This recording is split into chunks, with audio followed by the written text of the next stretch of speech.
आज हम जानेंगे राजा पांडु को श्राप क्यों और कैसे मिलता है। राजा पांडु के दो विवाह होते हैं।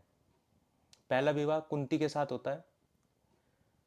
जो कुंती भोज होते हैं, कुंती के पिता, वो कुंती का स्वयंवर रखते हैं। उस स्वयंवर में राजा पांडु भी उपस्थित होते हैं। तो कुंती अपनी वरमाला राजा पांडु को पहना देती हैं। और दूसरा विवाह भीष्म मद्र देश के राजा शल्य की बहन माद्री के लिए राजा पांडु का रिश्ता लेके जाते हैं।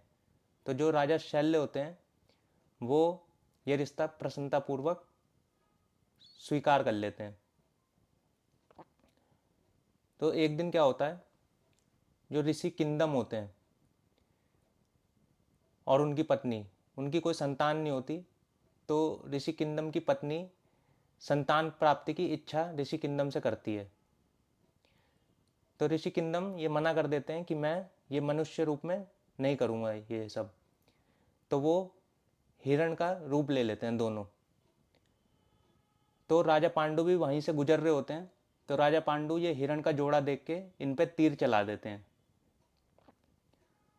फिर जैसे तीर लगता है हिरण को, वो ऋषि किंदम अपना रूप ले लेते हैं और राजा पांडु को क्रोधित होकर ये श्राप देते हैं कि तुम यहाँ के राजा होने के बावजूद भी मासूमों पे तीर चला रहे हो, उनकी हत्या कर रहे हो। तो क्रोध करके ये श्राप देते हैं कि तुम भी किसी स्त्री का स्पर्श करोगे जिस दिन, उसी दिन तुम्हारी मृत्यु हो जाएगी।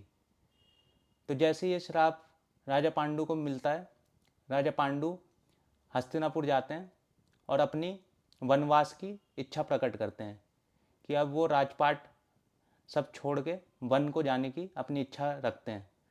तो उनकी जो दोनों पत्नियां होती हैं वो भी कहती हैं कि हम भी आपके साथ जाएंगे। तो राजा पांडु ये मान लेते हैं और अपना सिंहासन अपने बड़े भाई धृतराष्ट्र को सौंप के वन को चल देते हैं।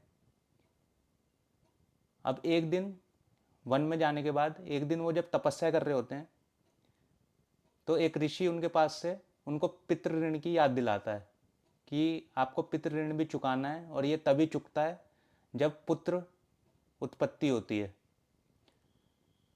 तो ये सुन के जो पांडु होते हैं वो बहुत दुखी हो जाते हैं, क्योंकि उनको श्राप मिला होता है, वो अब पुत्र नहीं कर सकते थे।